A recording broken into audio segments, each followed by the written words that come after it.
هلو حبايبي، شلونكم؟ شو اخباركم؟ ان شاء الله تكونون بألف خير. طبعا راح اليوم نسوي روتيني المسائي.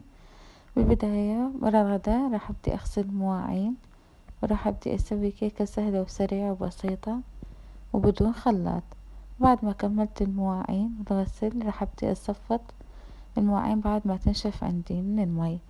عندي هنا مكونات الكيكة كلش سهلة وبسيطة وسريعة: بيضة مع كوب من الشكر وكوب من الحليب. راح ابدي اخلطهم سوا، واضيف عليهم نص كوب من الزيت وبرش الليمون او البرتقال ومعلقة من العسل، طبعا بدون خلاط وكلش سهلة وسريعة وطيبة، مع معلقة ونص من الكاكاو ومع كوب ونص من الطحين وظرف باودر، وابدي اخلطهم لحد ما يمزجون عندي بهذا الشكل. بعدين راح ابدي ادهن القالب براشي حتى لا يلزق عندي الكيك.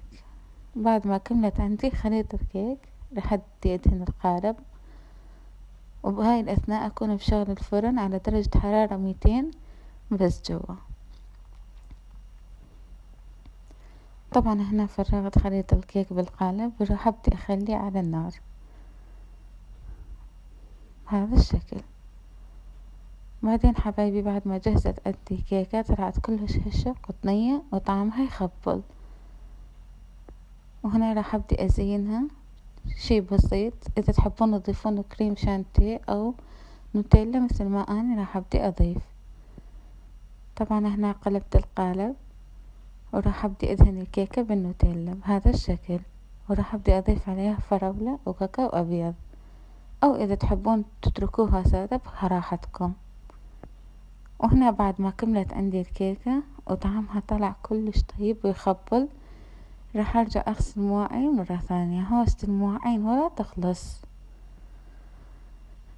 طبعا راح ابدي انظف المطبخ مرة ثانية ونشيل هذا مواعين الكيك، وراح ابدي انظف الصالة واكنسها. بعدين حبايبي راح ابدي اشغل المبخرة، وهنا كملت مثل ما تشوفون وجينا بحيرة العشاء. طبعا قررت اسوي فطيرة من البطاطا كلش سهلة وسريعة وبسيطة وطعمها كلش طيب. عجنت عجينة ال10 دقايق وراح اتركها تتخمر. بين ما تتخمر راح ابدي اسوي حشوة. عندي بطاطا مسلوقة، راح ابدي اضيف عليها معلقة من الزبد او من الجبن وشوية زيتون ومعدنوس وبصل اخضر وفلفل اخضر، وهنا ضفت كركم وماجي وثوم باودر. راح ابدي اخلطهم سوا. طبعا طعمها كلش طيب وما تاخذ من عندك وقت. وهنا جهزت عندي العجينة، راح ابدي اخليها بالصينية واضيف البطاطا فوقها. طبعا لا تنسون تخلوا لي لايك وتشتركون بالقناة وتدعمون القناة. وهنا راح ابدي اضيف البطاطا على العجين واخليها بالفرن لمدة نص ساعة تقريبا تكون جاهزة عندي. طبعا راح اخليها على اعلى حرارة فوق جوا. وهنا جهزت عندي. سهلنا وسهلكم العافية حبايب قلبي. اتمنى يكون عجبكم الروتين ونال رضاكم، وشكرا لكم ولمتابعتكم. انتظروني فيديو جديد.